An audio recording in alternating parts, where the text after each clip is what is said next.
You are listening to a Clarkesworld Magazine podcast with your host and narrator, Kate Baker. Greetings, Clarkesworld citizens, and welcome to the fourth story for the month of November, issue 218. How have these stories been treating you thus far? You can always drop me a line at kate@clarksworldmagazine.com. And thank you. Thank you for spending the time and writing email, for supporting the magazine, either through word of mouth or financially. And if you haven't yet, please consider doing so by going to patreon.com/Clarkesworld, clarksworldcitizens.com, or purchasing a subscription to the magazine. Every little bit helps. It keeps us going each and every month, and we just plainly can't do it without you. So thank you from the bottom of my heart. Our fourth story is titled Negative Scholarship on the Fifth State of Being. It is by A.W. Prihandita. Anselma Wida Prihandita, she, her, is an Indonesian speculative fiction writer, college writing instructor, and PhD candidate in rhetoric and composition, with scholarly and personal interests in decolonial and transnational writing. She spends her time between the U.S. West Coast, where she currently teaches and studies, and Indonesia, where she grew up and where her home remains. She attended the Odyssey Workshop in 2023 on their Fresh Voices Scholarship and the Clarion Workshop in 2024 on their Octavia Butler Scholarship. Her stories are published or forthcoming in Clarkesworld, Cast of Wonders, and Choreo, among others. So, my dear listener, I hope you can sit back, relax, and let me tell you a story.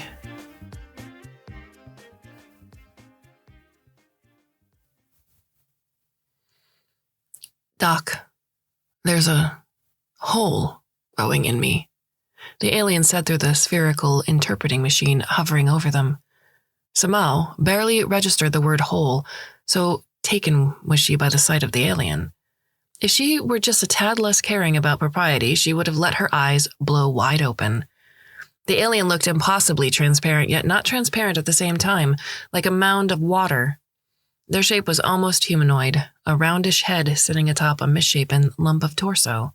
They were visible in the way ocean waves are visible, only through folds that magnified its translucence to almost opaqueness. Samao glanced again at the patient form. Name: Tigsisna, he, him. Species: Plismorinox matori. Samao had never heard of the Plismorinox before, and a quick look up in the Brazos database of interstellar species told her this wasn't her fault. The Plismorinox had an occurrence rate of 0.00013% of interspecies encounters, which made her impulsively count the decimal places. She had never seen anything that small. She wanted to look up the Matori system as well. What kind of place was home to this super rare species? But this wasn't the time to satisfy idle curiosity. Hello, welcome. Please sit down? She trailed off into a question, worried the alien wouldn't fit her patient's chair. But he shrank as he was sitting down, fitting the chair like liquid fitting its container. Would you tell me more about this hole you mentioned? She said. The Plismorinox didn't look holy at all. Could water be holy? A liquid lump separated from his torso and formed an approximation of a human arm, one with no hand at its end, just a dull point. He gestured at his chest. There is a... He paused, or rather his interpreting machine paused, blurting a second of static noise. Hole in me. Very small, but it is there. I can feel it growing. How exactly does this feel? A pause.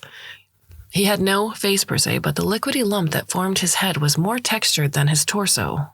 By the way, the surface of a vast ocean was more textured than the surface of water in a cup. And now the waves of his head swirled, tightening in a confused eddy. Samao decided this was his face, the waves a means of expression. It is hard to describe, he said. His interpreting machine rendered his words in a doubtful tone, matching his face. I just feel it inside of me. It feels heavy, but not in the usual way. There's a hole inside of you, but the hole feels heavy? Ah, that is contradictory, is it not? Somehow turned her emerging grimace into a smile, and for good measure, she shook her head too. Not a problem. We'll puzzle it out. Is there anything else you feel? The Plismornox gave her a headshake that looked uncannily like the one she'd just given. He offered no further explanation. All right then, Samau said. She reached for the largest screen hovering over her desk, the interface of the health model she was licensed to use. The screen displayed a transcript of their conversation so far, but she ignored that for now, pressing consent protocol instead. I'm practitioner Dr. Samau Keo. I hold license FKGHB-0097-NUSANTARA. For the interspecies health model, INT-HealthGTT version 8.5, which I will use to diagnose your symptoms, do you consent to the processing of this consultation for diagnosis and prescription? Yes, the Plismornox said. Samau pressed diagnose. With such a measly doctor-patient interview, she expected the model to ask for more data, but instead it quickly returned a message framed in red. Species Plismornox not included in database accessible to FKGHB-00987-NUSANTARA. Expansion pack needed. Ugh, drat. 6 generations of mentor apprentices had held this license before her. In that time, they'd been able to purchase practically all the expansion packs needed for the rarer species coming across the New Sanzra system. But of course, why would they purchase access to data about a species with a 0.00013% occurrence rate? She should have checked the model first before saying a word to the Plismornox. Now she was just wasting his time. Mr. Tixnisna, I'm sorry, but my health model apparently isn't equipped to diagnose illnesses of your species. Would you want me to refer you to another doctor? He'd probably have to travel at least 3 systems away, but that was the best she could do. Can you not help me without the machine? Samau blinked. I'm a practitioner doctor, Mr. Tixnisna, not a scholar doctor. I'm licensed to use the health model and be the intermediary between the patient and the model, but I'm not qualified to make observations and conclusions on my own. If my health model fails to help a patient, I should refer them to a practitioner doctor with a capable model, or to a scholar doctor. I would like you to help me. The field notes say to seek a doctor as soon as the whole forms. The field notes? His interpreting machine Word hovered down and hinged open, revealing a nook that cradled a tiny book. Field Notes from One Corner of the Universe by Alicia Balakrishnan Smith, Samau read the cover. I got this from my parent, who got it from his grandparent, who got it from his great-great-grandparent. These are the only interstellar field notes on my race before the destruction of our solar system by the Umunua. You should be proud that these field notes were written by one of your own, a human. The Plismornox paused, the waves of his face shifting into melancholic churn. My parent died a few moons ago. He was supposed to walk me through the forming of my whole. He'd promised to be my... Another blurt of static noise from the interpreting machine. Doctor. But my whole came late, and his death came early. I only have these field notes, which told me to seek a doctor immediately. Samau stared at the waves of the alien's face, then at the tiny book. Then she stared at her screen, at the message still blinking red. I'm sorry, I don't know what I can do. She wanted to say the same words she'd wanted to say to every one of her patients. She knew what INT-HealthGTT could do for them, but she never knew what she could do, other than what the model was already doing. And without a model, well, she was even more useless. It takes a while to get an expansion pack, she said weakly. She wasn't sure the district government had funds to spare, but she could check. Still, she made sure to also say, I can't promise you anything. Every evening after her shift at the clinic, Samau did a round of wellness checks for the elderly in her district. Her supervisor at the health office had wondered, in a curious yet snide way, why she wouldn't get a more entertaining hobby. But she liked the work. Today, she had Mrs. Achterberg, who lived in an apartment complex on Float 36, just a block off its main pier. On that ferry ride to that artificial island, Samao leaned over the railing and stared at the waves below, and all she saw was the sea-like face of the Plismorinox. The second the Plismorinox stepped out of her office, she pulled up her account with the district government to check her remaining budget, 876,098 solars. Then she logged into her INT-Health GTT account and searched for the Plismorinox expansion pack. That was when her stomach dropped. It cost 1.8 million solars. I just don't know what to do, she told the wheelchair-bound Miss Achterberg after a quick recount of her predicament, appropriately anonymized, of course. They were in the old lady's living room, the stereo set in the corner belching out classical quantum opera at half volume. You can always just diagnose his illness on your own, Mrs. Achterberg said. That's illegal, Samao protested, voice cutting over the opera's techno aria. You know what happened before.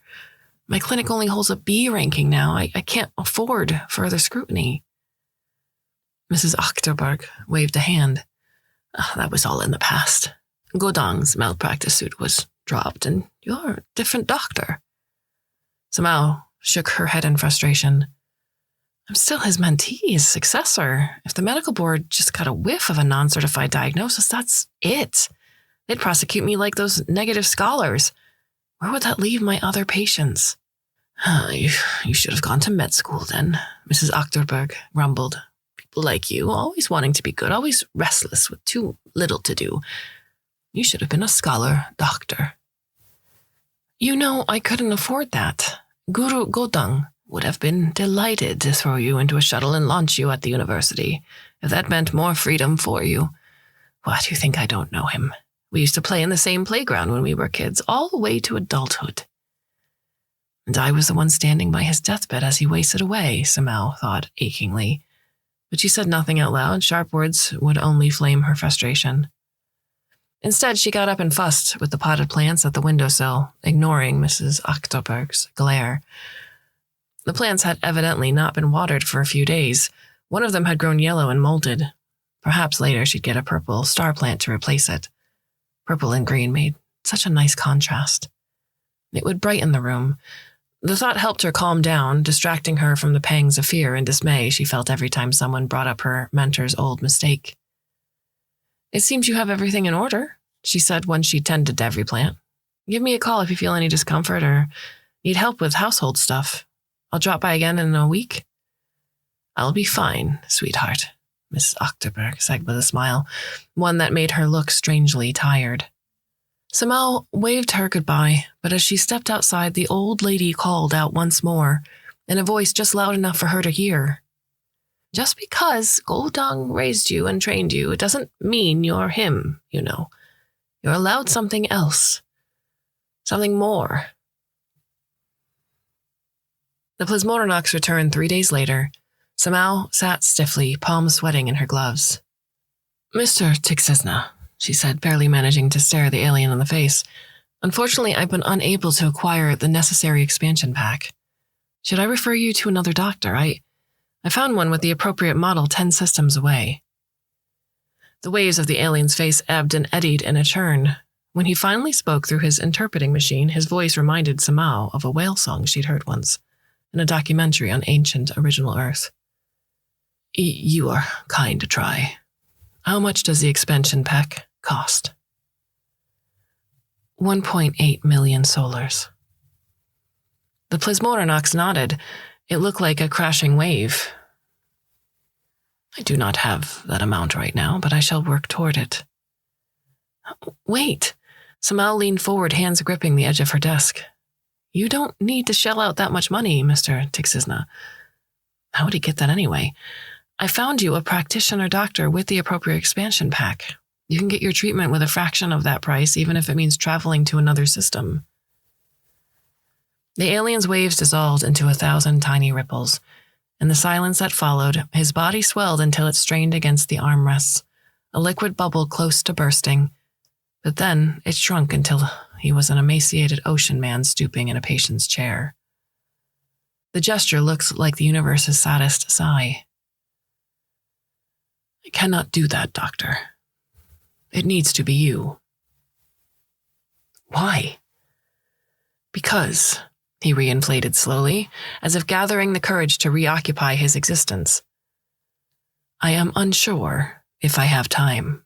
I have wasted quite a lot of it consulting other doctors, all of whom rejected me for a host of other reasons.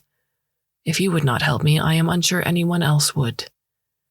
There is the possibility that I would travel so far only to arrive before someone who would only find another reason for why they cannot treat me. It seems I am too much of an alien to anyone of any species anywhere. He paused. I apologize if this sounds harsh, Dr. Kao. I do not mean to blame you or shame you. I am merely expressing my fear. Samao's cheeks heated up. She fought the impulse to look away. I'm sorry, she murmured. It wasn't an apology, or perhaps it was for her impotence, but above all it was an expression of sympathy. I have access to 500,000 solars right now. Should I send it to you, I will get more? Wait, what? My clan received reparation after the Matori Tribunal of 1997 SGE. There was nothing we could have used it for since there were so few of us left then, so we've just been accumulating interest. And what was she to say to that?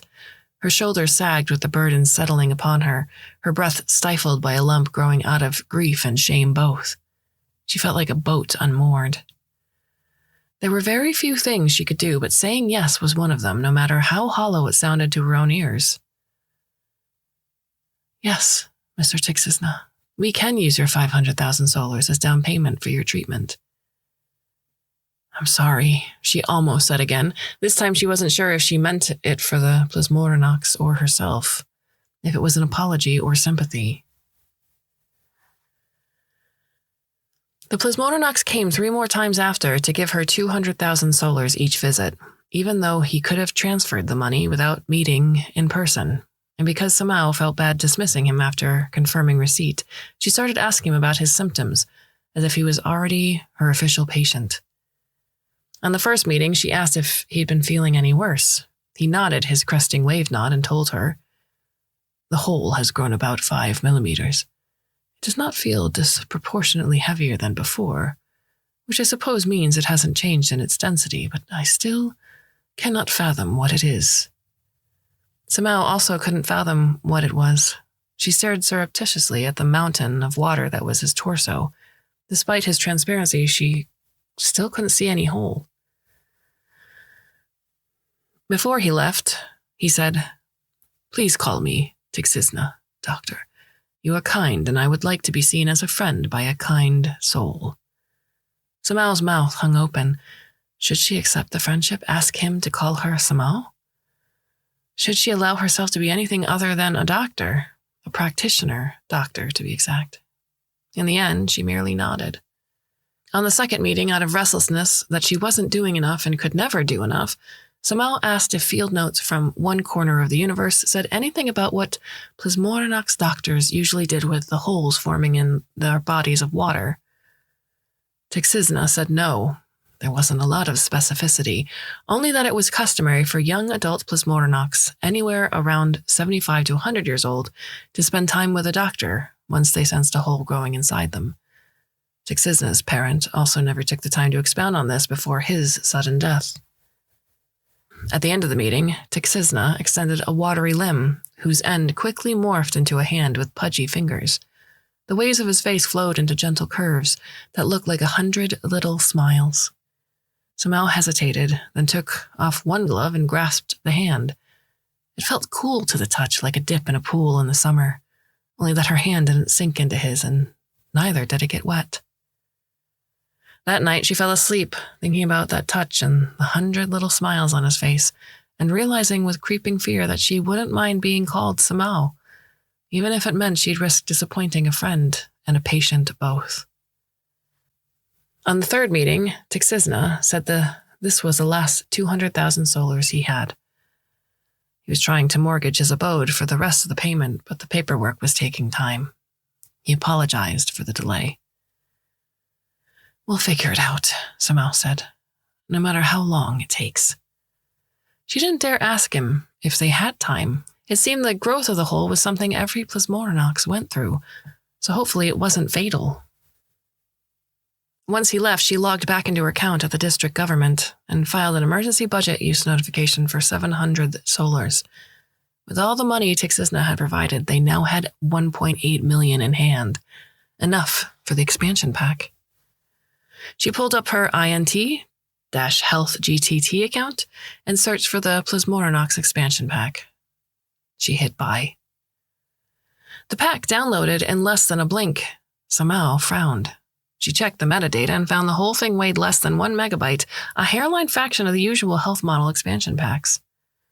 She double-checked everything, fearing she'd downloaded it wrong, but everything checked out. She went through the information disclosure protocol for a list of the pack's training data sources and found only the following: body measurements of 3 Plasmornox individuals of 3 different ages, maps and climate descriptions of the Plasmornox's Matori home planets, bioweapon blueprint from the Munyuan Empire War Committee, excerpted 10 pages, field notes from One Corner of the Universe by Alicia Balakrishnan Smith, excerpted 20 pages. Samau stared at her screen for one too many raging heartbeats. She felt cold at first, like her innards just dropped 10 kilometers down into a pool of ice water.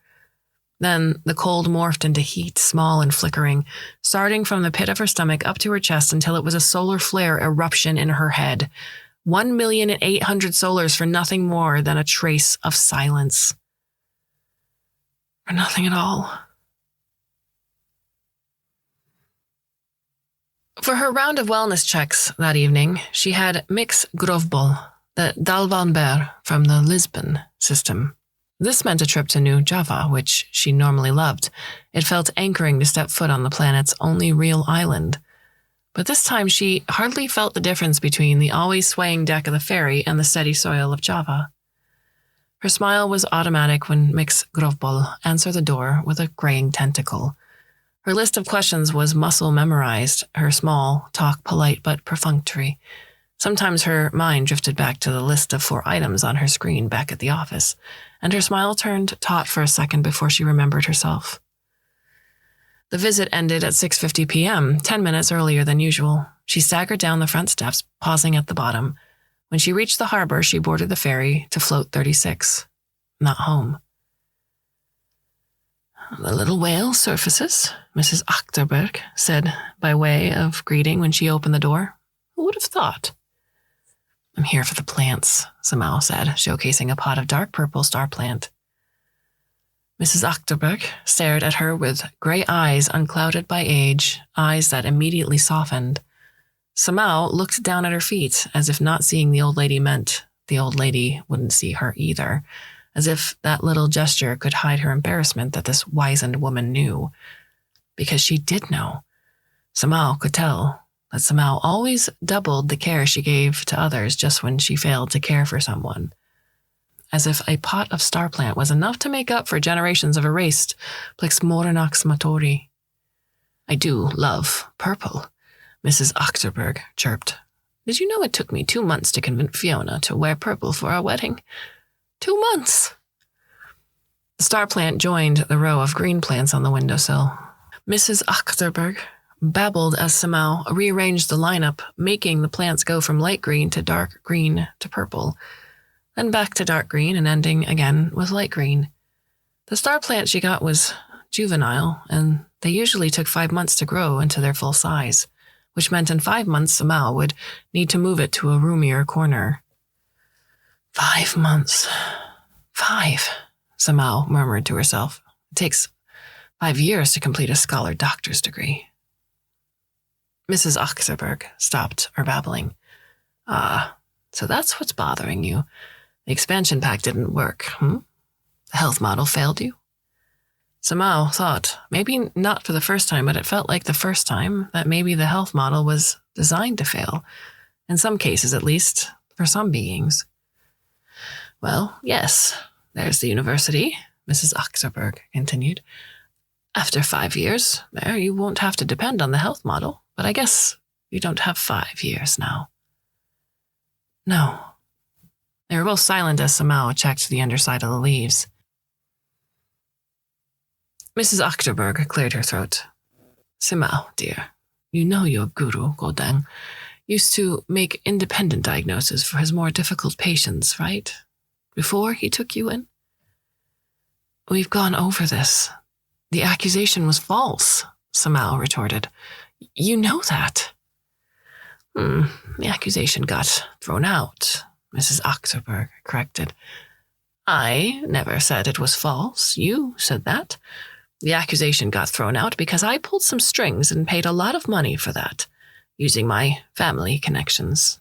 No, let me finish, she said when Samao whirled around to protest. You shouldn't see this as a stain on his reputation. Godong only saw it that way because he was worried about losing the health model license and leaving thousands without health care. That was why he asked for my help.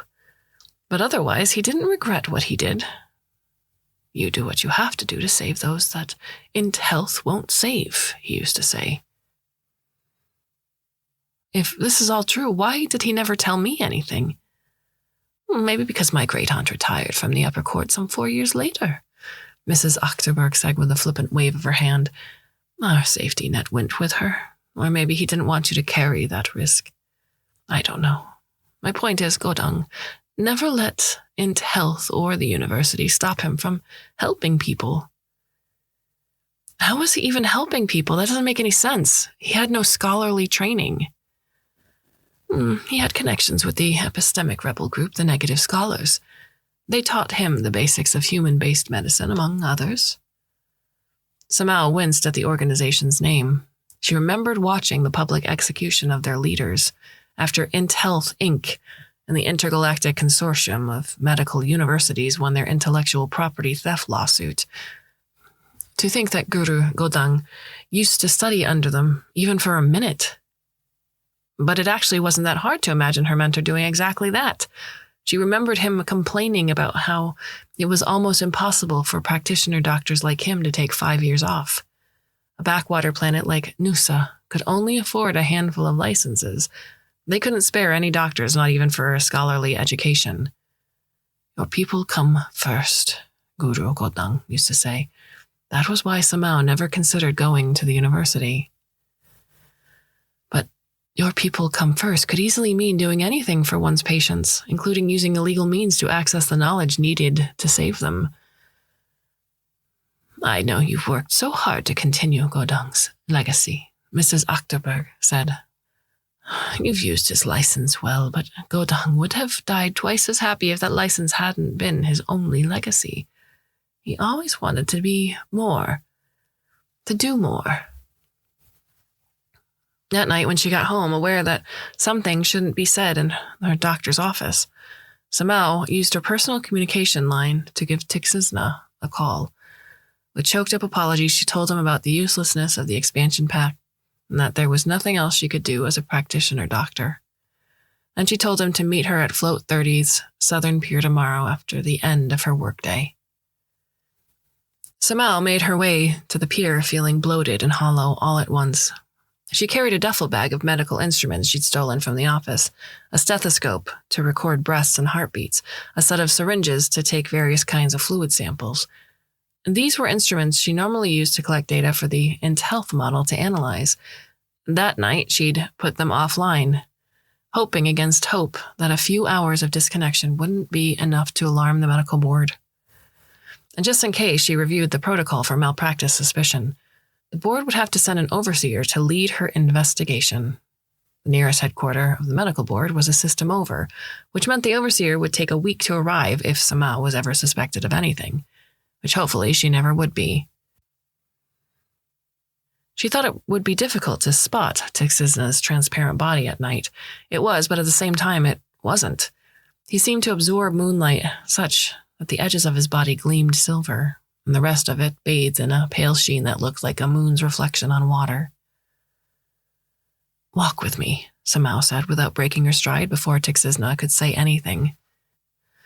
She had chosen Float 30 because it was the least populated island on this end of Noosa's sprawling archipelago. There were more sheep and chickens here than humans or other sapient beings, which made Samau hopeful that whatever surveillance followed a practitioner doctor, it wouldn't follow her here. She'd turned off her communications, and no one but Tixizna seemed to be following her. They walked away from the pier, then up a little cliff overlooking the ocean. It was only when they were safely hidden in a grove of pine trees did Samau stop. She sat on a fallen log facing the sea and horizon. "I've decided to help you," she told Tixizna. "You might not want that because what I'm doing is illegal." Tixizna came to stand beside her, a bulbous statue of liquid moonlight. "Thank you, Doctor." Samau hesitated. "Oh, maybe you shouldn't call me doctor outside my office. Samau is fine." "Thank you, Samau." The waves of his face flowed into gentle curves that looked like 100 little smiles. "I brought some tools." Samau reached for her bag. "I thought I could take samples and figure out how to analyze them later, and I can listen to your body with the stethoscope. Maybe I'll hear the whole that way." She felt stupid. To be frank, she didn't know what she was doing. Her job was only to collect the data the model needed. She was never taught how to make sense of all that.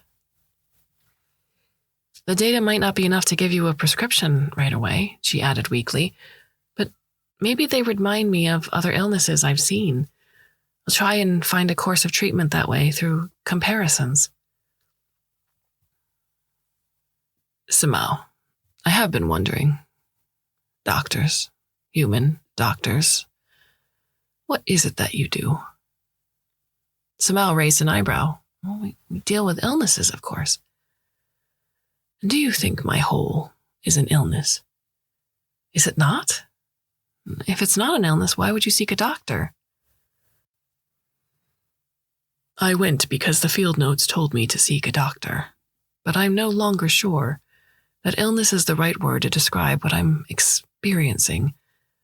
The hole is something different, a change, an anomaly." He paused.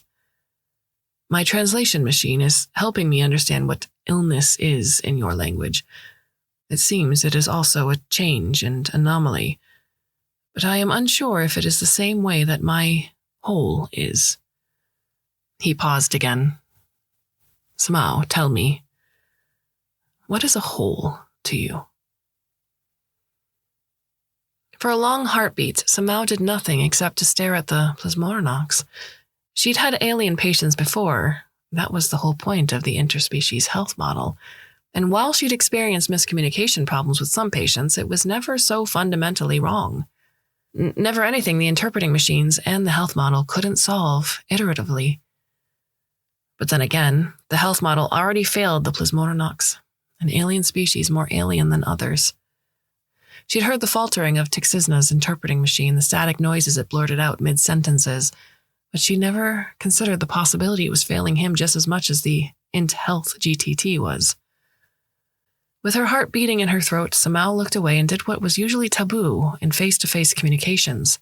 She pulled up the virtual interface of her translation implant and asked it to approximate the confidence level of the plasmornox's translation. It returned the number 23%. "No," she whispered. "Samau?" Tixizna called out. His interpreting machine rendered his voice in a hesitant tone. It hovered above him, looking like an enemy warship. "What is a hole to you?" he repeated. Hands trembling, Samau picked up a fallen branch and used it to dig a hole in the ground. "This is a hole," she explained. "It's a void left when something's no longer there. It's nothingness." Tixizna bent his head over it, considered it with his eyeless face. He reached down and stuck a finger into the hole. "Is there something in this?" His interpreting machine faltered. "Hole that you can feel." "What do you mean?" "If you stick a finger in it, can you feel something?" I'll feel the soil at the bottom, but nothing else. No, that's why it's a hole. It's negative space. Tixizna fell silent. Samao, I don't think what I have is a hole. Blazing white heat lanced up Samao's chest. She took a deep breath and tamped down her anger. Whatever communication problem happening here was not Tixizna's personal fault. She must remember that. What do you have, then? Please describe it. Well, that was why I sought you. I am unsure of how to describe it. A doctor was supposed to help me. The interpreting machine halted. Grandparent was my parents. A pause. Doctor. He helped my parent with his hole, helped him come up with his... Another pause. Song. The song describing his hole. A song? You went to a doctor because you needed help writing a song? The field notes use the word doctor, Tixizna said apologetically, and I have no one else to tell me otherwise. With the way the field notes discussed it, I thought this was common practice in your profession and among your people. Please, Samao, I am sorry for the confusion this has caused. I would have come to another one of my kind, if only I could find them. Samao gritted her teeth and rubbed her forehead with the heels of her palm. She'd come this far, broke laws for the first time in her life because she'd wanted to help this lonely alien. The help he needed from her no longer seemed like the help she was prepared to give, but she already made it here. The least she could do was listen. All right, she said. It's clear now that although we both use the words doctor and hole, we aren't referring to the same thing at all. Can you try and describe what exactly you mean by those two terms? It took them an hour and countless machine-assisted stammering, but Samao finally got a serviceable picture of what was going on. A doctor was a spiritual elder. Oh, after the genocide, the role had to be taken up by any surviving older relative. The doctor helped young adult plasmornoks wrap their head around the transformation happening in their bodies as they crossed the threshold between childhood and adulthood. This transformation centered around the hole, which was some sort of change or anomaly that grew in their bodies, which apparently was hard to describe for the individuals possessing the hole and downright insensible to anyone else. In his sixth attempt to explain what the hole was, Tixizna offered, maybe it would be helpful for you to hear the name of the hole in another language. The Umunua called the hole Aksono. Samao's translation implant announced in her ears. The fifth state. It also offered a box of contextual information through its virtual display. The fifth state, Umunuan, Aksono, is a state of matter that forms the existential and physical heart of the Plasmornox Matori. It is a state of matter unique to each individual's Plasmornox, its properties only sensible and observable to the individual possessing it. The term fifth state is a reference to the four classical states of matter: solid, liquid, gas, and plasma. The Plasmornox's heart is a state of matter that is none of these four states. Each heart is its own unique state. The Umunua's attempt and subsequent failure to understand the Plasmornox's fifth state is commonly regarded as the cause of the Matori genocide. Its properties only sensible and observable to the individual Plasmornox?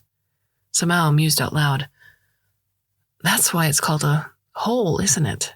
To the individual Plasmornox possessing the hole, it isn't a hole at all. It's a substance only they can sense. But to others, including Alicia, Balakrishnan Smith, it's not anything they can see, touch, or sense. It's a negative space to them. A hole. Yes, that is a sensible explanation. I am sorry I did not think of this earlier. Samao couldn't blame him. She also hadn't considered mistranslation. Translation machines had grown so ubiquitous, people hardly paid them any mind. So, you need me to help you describe your hole, your fifth state? Yes, that is very important. My clan had a song that recites the description of our holes. Going 5 generations back, these descriptions are the only way our hearts can be understandable to others. If I cannot describe my heart, no one will be able to hold it in their minds.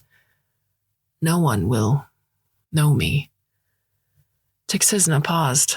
When he spoke again, his interpreting machine rendered in a hoarse, cracking voice. I do not want to be unknown.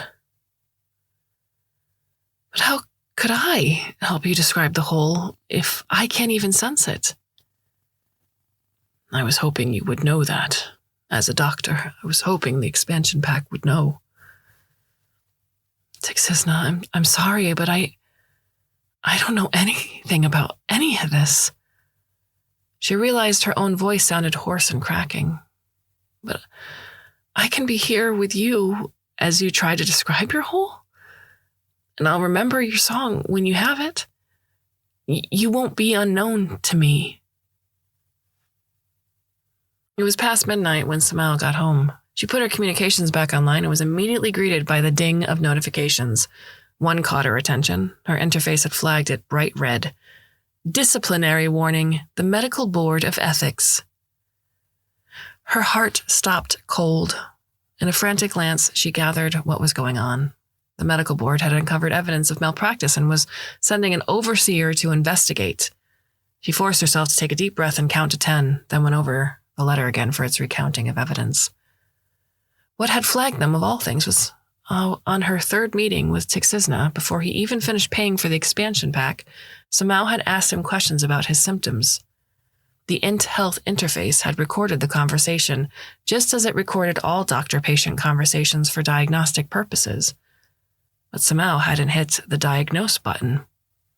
This was, of course, because she knew doing so was pointless without the expansion pack, but the system suspected she'd done the questionings to feed her own diagnosis.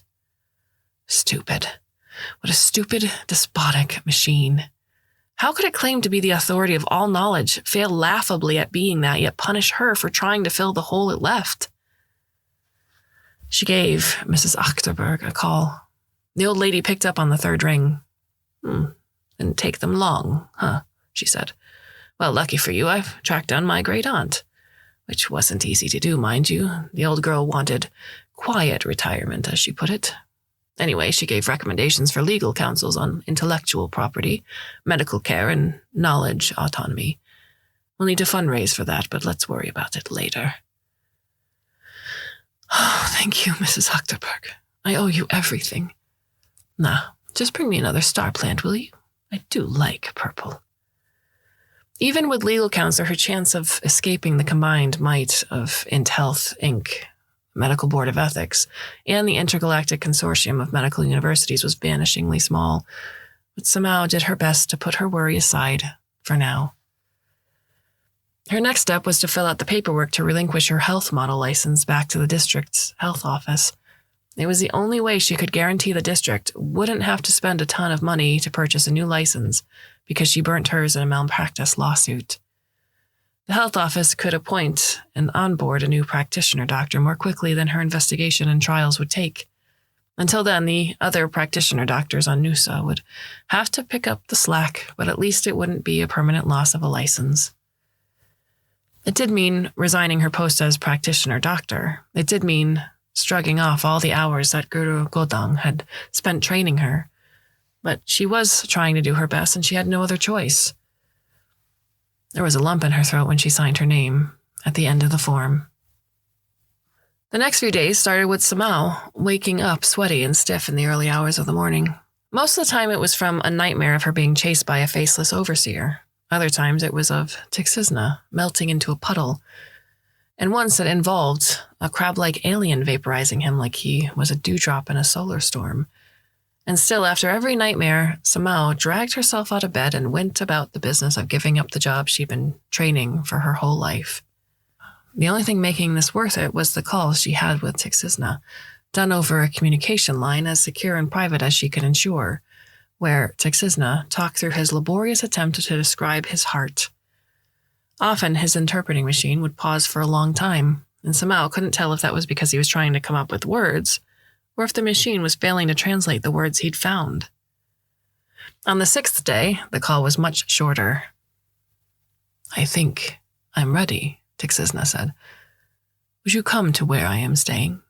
I will share my song with you if you'd still hear it." That morning, Samao stared into the mirror and found traces of tears in her eyes. When she opened her mouth to brush her teeth, she thought she'd glimpse her heart beating in her throat behind her tongue, noisy and very real. She closed her eyes and imagined what Tixizna's heart would sound like. For now, she could only hear hers. The ferry ride felt like walking on water. "Good morning," Tixizna said when he opened his door. White tiles covered the walls of the apartment, and the floor was non-slip vinyl. A square pool with clear blue water dominated the room in a manner that made it obvious this was the primary living space of the resident being. To the side, though, a table stood surrounded by 3 chairs of various sizes. It was to this group of chairs that Tixizna led Samao. "Please sit down," he said, and she remembered their first meeting where it had been she who'd asked him to sit down. Then he gazed at her, and by gazed, it didn't mean to stare with a pair of eyes, for he had no eyes. By gazed, it meant he turned the compass of his attention onto her, steered the waves of his face so they ebbed and flowed in a way that made her feel embraced entirely, buoyant in a gentle ocean she could hold in her hands. She was reminded that she was here to hold. The whole, the 5th state, was something she could never even touch, but she was here to hold it nonetheless. Tixizna began to sing. It sounded like a song. It was a recitation at best, a string of words announced through the fine mesh of his interpreting machine. He sang of a whole that felt heavy, heavy as storm clouds pregnant with rain, heavy as the grains of salt carried by a drop of ocean water. He wondered out loud how many raindrops he carried in his heart, how many grains of salt, and decided it was just as many raindrops needed to nurture a cactus for 3 days, and for the salt just enough sprinkle for a human to say, "This is satisfactory seasoning." Samao's lips curved up. "This is satisfactory seasoning," she echoed, with an incline of her head, a compliment. He spoke little of temperature, for he'd observed that his heart was neutral at best. It was neither winter nor summer, neither blizzard nor drought. It was the temperature of atoms that sat and vibrated, all on their own, which was to say no temperature at all. But he assured her this didn't mean he couldn't feel warmth or coldness. On the contrary, this neutrality of his heart allowed every drop of his body to hold as much heat as desired, or as little as needed. It was when he attempted to describe the texture of his heart that his interpreting machine started to falter. "My heart feels like in the middle of, that is, are floating, but never like." After a few breaths of this, Tixizna fell silent. I'm sorry. When I composed the song, I wasn't doing it alongside my machine." "That's all right." "I examined all the songs that were passed down to me. There were many words in them that I did not recognize, that I never heard my parent use. Perhaps in trying to describe something indescribable, my ancestors had to invent many new words. Since now there was no way for me to learn their meanings, I decided to take whichever words tasted right to me, even though I did not understand them. But I suppose, for you, they are even more impossible to understand." A part of her had known this wouldn't be easy. She was no longer a stranger to the betrayals of the interpreting machine, but still, dread scratched at her cavities. "But you need me to understand you," she said. "How could I do so if I don't understand your words?" It took Tixizna several human heartbeats to answer. "My father used to say that in our ancestral homelands, we did not speak with sound, and we certainly did not speak with words. Our homelands were ocean planets much like Noosa. We spent most of our days in the water, and when you are in the water, the only vibrations you feel are those of the sea waves.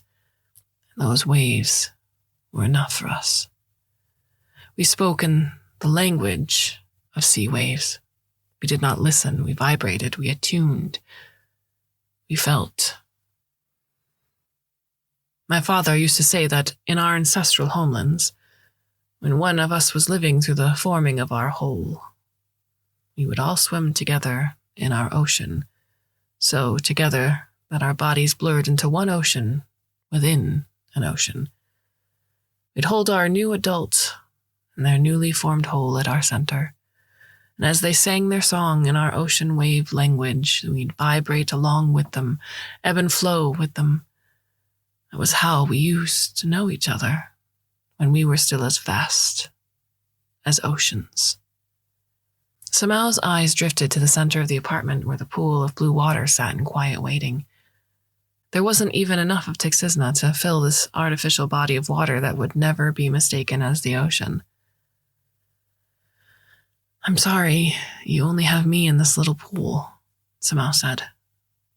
"But could I still hold you the way your ancestors held your siblings? Would it help me to know you?" The waves of Tixisna's face eddied in a tranquil rhythm, almost hypnotizing in its repetition. "Yes," he said. "This we can try." He ambled to the pool, lowering himself at the edge of the water, like how a child would sit and dip their feet before plunging in. But Tixisna didn't plunge in. He seemed to melt in. One moment he was his bulbous self, the next a cascade of mercury slipping into blue water. His interpreting machine remained in the air, and it said, "Come in, Samao, and when you're here, you can breathe as usual. I will give you the air you need." Samao peered into the pool and found she could tell where Tixisna was, because even though he was now as liquid as the water, he also glowed faintly silver. His mass spread over the blue of the pool like a loosely humanoid puddle of mercury, suspended in liquid sky. Samao took off her shoes, trying not to think she was about to step on the body of a friend. She dove in and wasn't sure what to do, but the silver puddle that was Tixisna parted to welcome her, circling around her. A part of her wanted to recoil as his mass inched closer to engulf her, but when the contact happened, it really didn't feel alien at all. It just felt like soaking in warm water that faintly pulsed, like the blood in her veins. A bubble of air formed where her nose was, and she took a tentative breath. She found she didn't choke, nor was she drowning. Tixisna held her tenderly, and as he'd promised, he gave her the air she needed to breathe. He was all around her now. She was floating in a cocoon of silver. She spun gently in it and wondered if this was how a newborn Plasmoranox was buoyed to sleep, in the embrace of a physical lullaby. Then, the singing started. She could feel it in her bones like sea waves indeed, only that her marrow was as much the sea as the body of water engulfing her. She felt the vibrations on her skin and within her, gentle at times, but a roaring crescendo at other times, a tickle and a punch, a whisper and a scream, a dance that swirled like streamers in the wind and twirled like the moon in its revolution chasing its own shadow. She inscribed in her mind and body every touch of the waves around her and within her, every vibration, both atom soft and earthquake loud. And in the middle of all of that, as she spun in the buoy of her silver cocoon, she felt an emptiness, a negative space brushing against her arm. She recoiled in surprise. The cocoon that was Tixisna pulsed in reassurance, spinning her gently until she faced where she thought the hole was. She reached out, a probe, into deep space. The tips of her fingers touched the surface of her friend's heart. She knew it was her friend's heart because she couldn't sense it. But it needed no sensing. It needed no knowing. She twisted until she curled around the hole that was a heart, holding it with her whole body. She closed her eyes and let Tixisna's song wash over her, as all her fingers traced the boundary of his negative space. It seared her, the contrast between the nothingness of the whole and the vivacity of the song's vibration. She was on the fine line between absence and presence, between oblivion and omniscience. When the song ended, when every vibration had been recorded in the marrow of her bones, Samel floated in a quiet so thick she could touch it.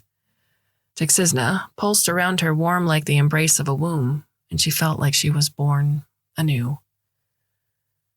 "Thank you," she said, even though she wasn't sure Tixizna could hear her. "Thank you. And I hope this was enough." When she was back on solid ground, dripping water on the apartment floor, she stared at Tixizna's bulbous body and felt the urgent need to hold him. This was the person who had a heart like storm clouds and salt, who spoke in a symphony of ocean waves. This was the person she got to know only because he was so unknown by the universe. This was the person she got to know despite not being able to know him entirely. Tixizna opened his arms wide, his face rippling into tiny curves that looked like 1,000 smiles. Samel fell into his embrace, and there she spent many minutes sobbing, her breath trembling to the echoes of his heart song. Later on, she asked him, "Do plasmoranox cry, Tixizna?" Tixizna answered, "Each of our bodies is one giant teardrop, Samel, my friend. But I appreciate the little ones you shed." It surprised her how little effort it took to understand Tixizna. When she accepted she didn't need to understand him, only to hold space for him. With his heart song still echoing in her bones, she thought back to her health model and the expansion pack, and how impossible it was to encode within them what she'd experienced with her own body. And so, when the message came on her ferry ride back from Tixizna's apartment, Samel faced it with the calmness she'd learned just a few moments before, from a state of being that wasn't hers to perceive. The message read, "Medical Board of Ethics Disciplinary Case, number 891283, Overseer Assignment. Overseer name, Prenter, Goshchanki. Charge, Practitioner Dr. Samel Keo. Case update. Overseer arrived at Charge's home planet. Charge is advised to remain at known address for detainment." On the heels of that notice came another message, this time from Mrs. Ochterberg. "Legal counsel secured. Also, I've launched a fundraising campaign, quadrant-wide. My great-aunt's in on it, too. One last ride," she said. "We'll be along with you. Stay steadfast, dear." Samel nodded, even though she knew Mrs. Ochterberg couldn't see her. She'd give her a call soon, but first she had one last thing to sort out. A letter to her bank, then another one. "Dear Tixizna, I can't give you the money back you spent on the expansion pack. They don't give refunds. But my mentor, who also raised me, left a bit of money for me when he died. It's the least I can give you. I hope you can use it to maybe go and find other remaining plasmoranox. They'll need a doctor, too. Maybe you can be that. You'll be a better one than me. It was an honor to know you. I'll remember your song forever. Your friend, Samel." She sent the letter, took a deep breath, and turned her gaze to the sky.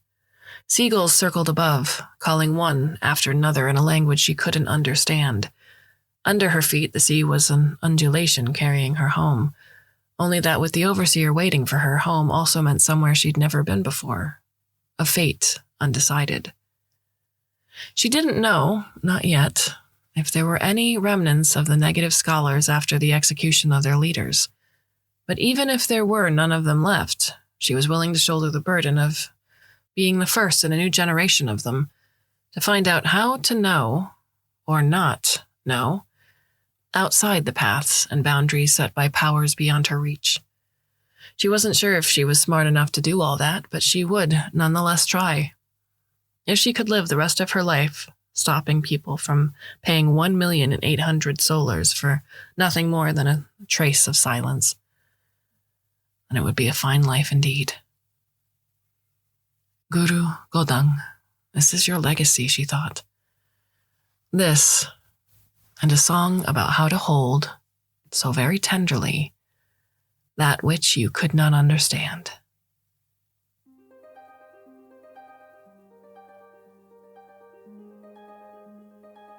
What are your thoughts on the story? Again, you can send an email. I'm Kate at Clarkesworldmagazine.com, and that is Clark with an E. I hope that you've enjoyed this story and the stories that have come before this and the stories that will come after. I do hope you can join us for all of them. With that said, my dear listener, I bid you a very fond and hopefully very temporary farewell.